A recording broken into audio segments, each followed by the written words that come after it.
සුබ දවසක් වේවා මගේ යාළුවෝ සියලුම දෙනාට. අදත් මම ඔයගොල්ලන්ව ඉතා සාදරයෙන් ගෞරවයෙන් පිළිගන්නවා මගේ අලුත් YouTube channel එකට, My Heaven channel එකට.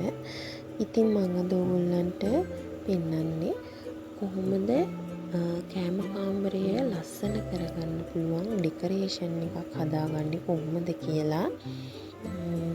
ඔයගොල්ලන්ට පේන්නේ නැති මම වීඩියෝ එක පටන් ගන්නකොටම තිබ්බ ෆොටෝ එකේ ඔයාලට දැන් පේනවා ඇති මම වීඩියෝ එකේ පහලින් දාලා තියෙනවා. ඒ ෆොටෝ එකේ තියෙන විදිහේ ඩෙකරේෂන් එකක් තමයි මම හදන්න යන්නේ. හරි. අපි දැන් බලමු මේක වැඩේට අවශ්‍ය වෙන ද්‍රව්‍ය මොනවාද කියලා. අපිට අවශ්‍ය වෙනවා මෙන්න මේ වගේ දිග ස්ලෝන් බටයක්. ඇත්තටම මේක අලුත් එකක් වෙන්න අවශ්‍ය නැහැ. මම මේ අපේ වත්තේ හොයාගත්ත බටයක්. මේක ඔයාලට පේනවා ඇති. ගොඩක් පරණ ඉරි ඇඳිච්ච ස්ලෝන් බටයක්. ඉතින් ඔයාලට මේක කෑම මේසේ දිගට වගේ ඔයාලගේ කෑම මේසේ දිගට හරියන්න බටයක් වුණාම ඇති. ගොඩක් දිග එකක් වෙන්න ඕනේ නැහැ. ඊට අමතරව ඔයාලට පේනවා ඇති මම ලණු අරගෙන තියෙනවා. ඒ වගේම ග්ලූ ගන් එකක් අරගෙන තියෙනවා, ග්ලූ ස්ටික් එක. අතරම මේ ග්ලූ ගන් එකක් ඔයාලට ගෙදර ගෙනත් තියාගන්න පාඩුවක් වෙන්නේ නැහැ. මොකද මම වගේ ඩෙකරේෂන් වැඩ කරනවා නම් ඔයාලට අනිවාර්යයෙන්ම මේ ග්ලූ ගන් එක ඉතාම වැදගත් වෙනවා. මේ මොකද අපිට මොනවා හරි ප්ලාස්ටික් එතකොට ලී වලින් වගේ මොනවා හරි දෙයක් අලව ගන්නවා මේක බොහොම ප්‍රයෝජනවත්. ඒ වගේම පොඩි බබාලගේ ඉස්කෝලේ වැඩවලට එහෙම ගොඩක් ප්‍රයෝජනවත් වෙනවා. යාළුට ඉස්කෝලෙන් හදාගෙන කියන දේවල් හදාගෙන කිව්වට පස්සේ ඇත්තටම අපිට ගම් ගහලා එලුවට සමහර දේවල් ඇලවෙන්නේ නැහැ. ඒනනම් මේ ග්ලූ ගන් එක තියෙන හින්දා ඒ වැඩ කරගන්න ලොකු පහසුවක් වෙනවා. ඉතින් ඒ හින්දා මම ඔයගොල්ලන්ට කියන්නේ මේ ග්ලූ ගන් එක අරන් තියාගත්ත පාඩුවක් ඉන්නේ නැහැ කියලා. හරි, අපි එහෙනම් දැන් වැඩේ කරන්න පටන් ගමු. මුලින්ම මේ ග්ලූ ගන් එක අපි කරන්ට් එකට ගහලා මේක රත් වෙන්න තියන්න ඕනේ. ගොඩක් වෙලා ඉතින් රත් වෙන්න තියන්න ඕනේ නැහැ. විනාඩි භාගයක් වගේ යනකොට අපිට ඕන ගානට මේකේ තියෙන මේ ග්ලූ ස්ටික් එක රත් වෙලා මෙලෙක් වෙලා එනවා. හරි, එහෙනම් මම දැන් ග්ලූ ගන් එක කරන්ට් එකට ගහනවා. අපි දැන් එහෙනම් වැඩේ කරන්න පටන් ගමු. හරි, මම ඉස්සෙල්ලාම කරන්නේ මේ ස්ලෝන් බටේ අරගෙන, ඇත්තටම මේක කියන්නේ ස්ලෝන් බටයක් කියලා වෙන්නේ නැති, ස්ලෝන් බටේ කියලා වෙන්නේ නැති. මම නම් කියන්නේ එහෙම තමයි. අනිත් අය කොහොම කියනවද දන්නේ නැහැ. හරි, අපි දැන් මේ ස්ලෝන් බටේ අරගෙන මුලින්ම අපි කරන්න ඕනේ මේ එක කෙළවරකින් ග්ලූ ගන් එකකින් ගම් ටිකක් ගාලා මේ ලණු කැරල්ලක් අරගෙන ඒකේ මුල ඉඳන් උතාගෙන යන්න තමයි මම බලාපොරොත්තු වෙන්නේ. හරි, අපි දැන් මුලින්ම මේ ලණු කැරල්ල අරගෙන ඒක ගැටේ ලිහලා ගමු. ඔයාලට පේනවා ඇති මෙතන පොඩ්ඩක් කියන්නේ හරියට මුලම හින්දා වෙන්නේ හරියට ඉතිලා නැහැ ලණුව. මොනවාට ප්‍රශ්නයක් කරගන්න අවශ්‍ය නැහැ. අපිට ඒක ගම් එකෙන් හදාගන්න පුළුවන්. ඔයගොල්ලන්ට එහෙම අමාරු නම් මේ කොටස කපලා අයින් කරත් කමක් නැහැ. හරි, මම දැන් උල්ගන් එකක් දැන් ගානට හරි ගිහිල්ලා ග්ලූ ස්ටික් එක මෙල්ට් වෙලා එනවා. ඔයගොල්ලන්ට පේනවා ඇති. මම කරන්නේ මුලින්ම බටේ මේ මුල් එක පැත්තේ කෙළවරකින් කට හරියෙන් ගම් ටිකක් ගහ ගන්නවා හොඳට. අතරම මෙතන තමයි අපි හරියටම හදා ගන්න ඕනේ තැන. මොකද අපි මෙතනින් තමයි ලණු ටික අලවන්න පටන් ගන්න. එතන බුරුල් වුණොත් අපේ ඉස්සරහට අලවගෙන යන්න බෑ. එතකොට මෙතනින් හදිස්සියෙන්වත් බුරුල් වෙලා ලිහිලා ගියොත් අපේ මුළු නිර්මාණයම අපිට වැඩක් නැති වෙනවා.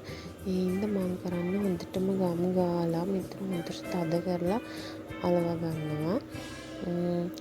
අර ඉස්සරහට ඉතුරු වෙච්ච කොටසත් මම ගම් ටිකක් ගාලා හොඳටම අලව ගන්නවා. මේ විදිහ ගම් ගාලා මේ වගේ ඇඟිල්ලෙන් හොඳට තද කරනවා යාළුවනේ. එතකොට මේක හොඳට තද වෙලා හිටිනවා. ඒ වගේම මතක තියාගන්න ඔයගොල්ලෝ මේ ගම් එක ඇඟිලි වල නම් ගා ගන්න එපා. මොකද මේක ගොඩක් රස්නෙට තියෙන හින්දා ඇඟිලි වල ඇලෙන්න බලනවා ගොඩක්ම.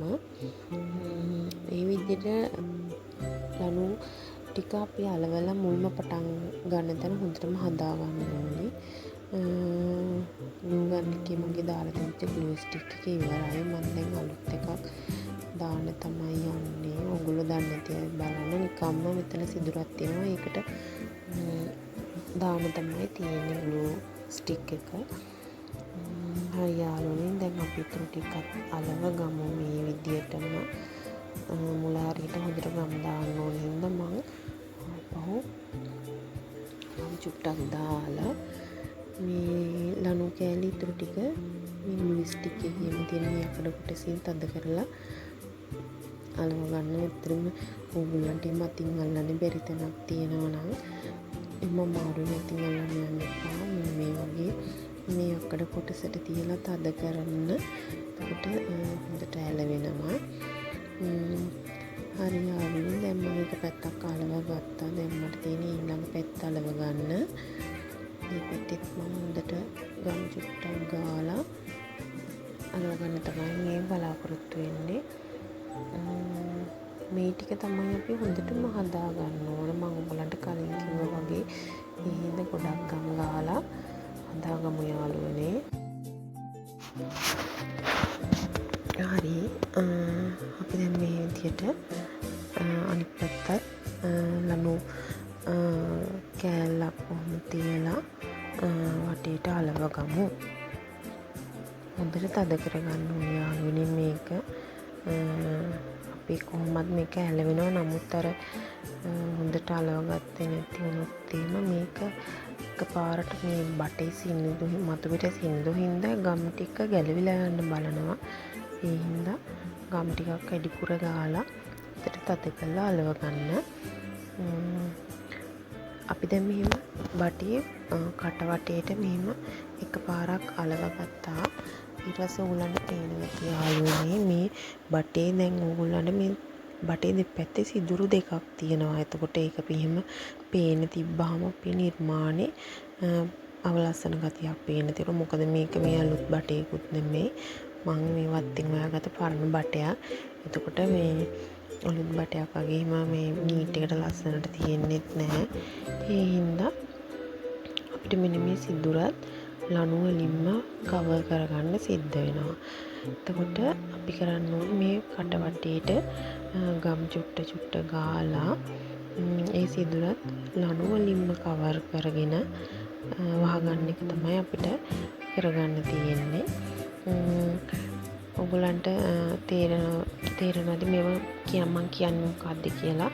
ඕගොල්ලෝ කරන්න ඕනේ දැන් මේ කට වටේට මේ වටේ තියෙන කට වටේට ගම් වලින් රවුමක් දා ගන්න ඕන. මෙන්න මේ ආකාරයට ඔයගොල්ලන්ට පේනවා ඇති.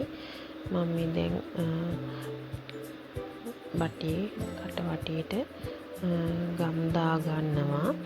ඊට පස්සේ ඕගොල්ලන්ට අර මදුරු කොයිල් එකක් වගේ ඕක චුට්ට අලවගෙන ඇතුළට එන්න තියෙන්නේ. එතකොට අන්තිම එහෙම අලවගෙන ආවට පස්සේ ඉතුරු වෙන අන්තිම කොටස අපිට ඇතුළට දාලා සිදුර වහලම දාන්න පුළුවන්.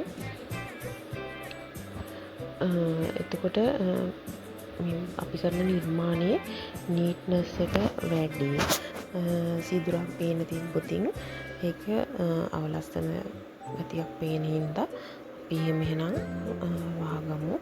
මම ඕගොල්ලන්ට පෙන්නන්නම් වහගත්ත ඒ සිදුරත් වහගත්තට පස්සේ කොහොමද තියෙන්නේ කියලා. ඇත්තටම එතකොට කිසිම කැතක් පේන්නේ නැහැ මේ බටේ. හරිම නීට් එකට ඒ ලනු ඒ පැත්ත පේනවා.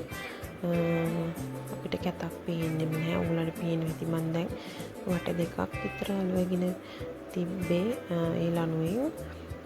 දැන් ඔයගොල්ලන්ට පේන්න තියෙන්නේ මේ මම මේ ඔක්කොම ටික අලව ගත්තාම පේන්න තියෙන්නේ තමයි මේකේ කොටසයි පේන්නේ. මට හිතෙන්නේ ඔයගොල්ලන්ට මේ ගැතින් පොඩි වෙනසක් කියලා කොටසයි ඔයගොල්ලන්ට පේන්න තියෙන්නේ. හැබැයි අලව ගත්තට පස්සේ මේ කිසිම ප්‍රශ්නයක් නෑ, ලස්සනටම පේනවා. මේ තියෙන්නේ මම මුල කොටස හදාගත්ත විදිය. එතකොට අපි මේ වගේ මුල කොටස හදාගත්තට පස්සේ මේ කොටස තමයි සාමාන්‍යයෙන් අමාරු දෙයකට කියලා තියෙන්නේ. ඊට පස්සේ තියෙන්නේ අපිට ලණුව අරගෙන දිගට මේක වටේටම උතාගෙන යන එක. හරි, අපි දැන් මේ ටික කරගත්තට පස්සේ මම දිගටම ලණු ටික උතාගෙන යන්න තමයි බලාපොරොත්තු වෙන්නේ. එතකොට යාළුවනේ මට මෙන්න මේ ටික උතා ගන්න ලණු කැරල්ලක ප්‍රමාණයක් ගියා. ඔයගොල්ලන්ට කොහොමද දන්නේ? කොහොමවත් මම ගත්ත බටේ මීටර 1.5ක් වගේ දිග බටයක් තමයි මම ගත්තේ. ඒකෙන් භාගයකට ආසන්න ප්‍රමාණයක් මට කවර් කරගන්න පුළුවන් වුණා එක ලණු කැරල්ලකින්. ඔයාලට පේන ඇති යාළුවනේ දැන් මේ මම උතාගෙන තියෙන බටේ ළඟින්ම මම ලණු ටික උතලා තියෙනවා. ඔයගොල්ලන්ට පේන ඇති කිසිම හිඩසක් පේන්නේ නැහැ. හොඳටම ළඟින් මම උතාගෙන තියෙනවා. ඕගොල්ලන්ට තව නිකම් මේක ගැලවිය වගේ කියලා හිතෙනවා නම් තැනින් තැන ග්ලූ ස්ටික් එකකින් ගම් චුට්ටක් ගාලා අලව ගන්න පුළුවන්. මම දැන් අන්තිම කෙලවරේත් මම ග්ලූ ස්ටික් එකකින් ගම් ටිකක් ගාගෙන තමයි අලවලා නතර කරගෙන තියෙන්නේ ලණු කෑල්ල. ඔයගොල්ලන්ට දැන් පේනවා ඇති. හරිම ලස්සනයි මට නම්. ඒ කියන්නේ මේ හරිම නැචරල් පෙනුමක් තියෙනවා.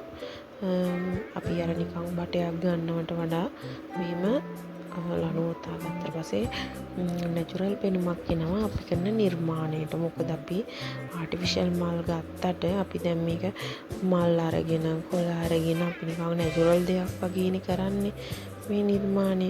ඒ හින්දා මේ ලණු උතන එකෙන් අපිට හරිම නැචරල් ගතියක් එනවා. මෙන්න මෙතන යාළුවනේ පොඩ්ඩක් මගේ අතින් මේ පොඩ්ඩක් නිකන් හෙඩසක් ඇති වෙලා තියෙනවා. හැබැයි මම ඒක එහෙම වුණාට එච්චර මේ ප්‍රශ්නයක් කරගන්නේ නැහැ. මොකද මේ මම දැන් ආටිෆිෂල් මල් එල්ලනකොට මට පුළුවන් එතන කවර් කරගන්න අර මල් වල තියෙන නටු වලින්. හරි යාළුවනේ මම දැන් බටේ ඔක්කොම උතාගෙන තියෙන්නේ ලණු වලින් කවර් කරගෙන ඉවරයි. මම දෙපැත්තේ සිදුරු දෙකක් වහගෙන මුළු බටේම ලණු වලින් කවර් කරගෙන ඉවරයි. දැන් ඔයගොල්ලන්ට පේනවා ඇති මේ බටේ උතපු ලණුවේ මේ පොඩි කෙඳි වගේ තියෙනවා. ඇත්තටම ඒවා ටිකක් මේ වැඩිපුර තියෙන හින්දා අපි අර උතපු ලණු වලින් උතපු බටේ නිකන් පොඩි නිකන් අවලස්සනක් වගේ පේනවා ඇති. ඔයගොල්ලන් නිකන් අර කිඳි වගේ ගොඩක් තියෙන හින්දා ඉතින් මම ඒ ටික පුළුවන් විදිහට මේ වගේ කතුරෙන් කපා ගන්නවා. එතකොට අපේ නිර්මාණය හරිම නීට්, හරිම ලස්සනයි. ඒ නිසා ඔයාලට පුළුවන් විදිහට මෙන්න මේ හරි යාළුවනේ මම දැන් අර ලණු උතාගත්ත බටේ සම්පූර්ණයෙන්ම ඔයගලන්ට ලණු උතලා පෙන්නුවා. දැන් මම ඔයගලන්ට පේනවා ඇති මම ඒ උතාගත්ත බටේ මේ වගේ ලස්සන කොළ වැලක් උතලා තියෙනවා. මේ වගේ නිකන් ඒ කියන්නේ රැන්ඩම්ලි උතාගෙන යන්න ඔයගලන්ට කැමති විදියට මම නම් මේ විදිහට තමයි උතාගත්තේ. ඔයගොල්ලෝ කැමති නම් මේ විදිහට උතා ගන්න. නැත්නම් තමන්ට කැමති ආකාරයට උතා ගන්න. කොහොමද අපිට මේක නැචරල් වගේ පේන්න ඕන හින්දා ළඟින් උතාගත්තත් කමක් නැහැ. ඒ වගේම ඔයගොල්ලන්ට පේනවා ඇති මේ මල් කිනිති මං එල්ලලා තියෙනවා. මං කරේ මල් කිනිත්තෙම තියෙන අග කොටසෙන් මේ ලණු උතලා තියෙන මේ ස්පූන් බටේ රවුමක් ආකාරයට උත්තාගත් එක කරේ මේ මල් කිනිති. එතකොට මේ තියෙන්නේ අපි මේක අපේ දැන් කෑම කාමරේ අපි දැන් වහලේ හරි සිවිලිමේ හරි මේක එල්ලන්න ඕනනේ. එතකොට මම මේ කොප්පු දෙකක් හදාගත්තා. ඒකත් මම හදාගත්තේ ලණුවෙන්ම තමයි. ඔයගලන්ට පේන්නේ මේ අපි අර ඉස්කෝලේ යනකොට කොණ්ඩ දෙකට පුතන්නේ අන්න ඒ වගේ ආකාරයට මම මේ ලණු කෑලි 3ක් අරගෙන ඒ වගේ ගොත්තලා තමයි මම මේක හදාගත්තේ. ඔයගලන්ට පේන වෙද්දී තොර අර නිකම්ම ලණු කෑල්ලකින් ඉල්ලනවට වඩා ලස්සනක් තියෙනවා. මේ පේන්නේ යාළුවනේ මම ලණු වලින් කරපු නිර්මාණයක්. මේ නිර්මාණයට කලින් මම කරේ ඇත්තට මේ අපිට යන දේවල් වලින් තමයි මම හැමදාම කරලා තියෙන්නේ. මේක මේ වයින් බෝතලයක කවර් එකකින් තමයි අපි හලුවනේ දැන් ඔයගොල්ලන්ට බලා ගන්න තියෙන මේ ෆයිනල් රිසල්ට් එක මම හදපු නිර්මාණය. ඇත්තටම ඕනෙන්න පේන්නේ ගොඩක් ලස්සනයි. හරිම අඩු වෙඩිමින් තමයි මම මේක කරගත්තේ. ඒ වගේම යන කාල වේලාවක් ඉතාම අඩුයි. සාමාන්‍යයෙන් එක දිගට කරොත් අපිට මේකට පැයක් වගේ තමයි යන්නේ. මට මේක දිගට කරන්න බැරිුණා. ඔගොල්ලෝ කරනවා නම් පැයක් වගේ තමයි මේකට යන්නේ. ඔගොල්ලෝ බලනකොට පේනවා ඇති හරිම නැචරල් ලුක් එකක් තමයි මේ ඩෙකරේෂන් එකේ තියෙන්නේ. අපේ වහල පොඩ්ඩක් පහළින් තියෙන නිසා කෑම කාමරේ මට මේක එල්ලන්න උනේ නැහැ අම්මේ. ඒකින්ද මම මේක වහල නගින්න කොප්පු දෙක දාලා තමයි මම මේක මේ ඉල්ලලා තියෙන්නේ. හරිම ලස්සන එකක් තියෙනවා. ඔයගොල්ලන්ට පේන්නේ. ඒකට මම මේ කොළවැල් පහලට ඉන්නවත් දාලා තියෙන්නේ. ඔයගොල්ලන්ට පුළුවන් නම් මීට අමතර දේවල් ටිකක් ඇඩ් කරගන්න. ගස් වල එල්ලෙන අර වැල් වගේ ඒවා තියෙනවා නම් ඒවා ටිකක් ගෙනල්ලා මේක තැන්කට එල්ලන්න පුළුවන්. ඒක තවත් ආසන්නට තියෙනවා. ඉතින් යාළුවනේ මම හිතනවා ඔයගොල්ලෝ මේකට කැමති කියලා. ඔයගොල්ලෝ මේක ලස්සනයි නම් ආසයි නම් කරලා බලන්න. හරිම ලස්සන දෙයක් තියෙන්නේ. ඉතින් යාළුවනේ ඔයගොල්ලන්ට මේ වීඩියෝ එක හොඳයි නම් අනිවාර්යෙන්ම කමෙන්ට් එකක් දාන්න මේ මගේ නිර්මාණය ගැන කියලා. සුබ දවසක් හැමෝටම ස්තුතියි.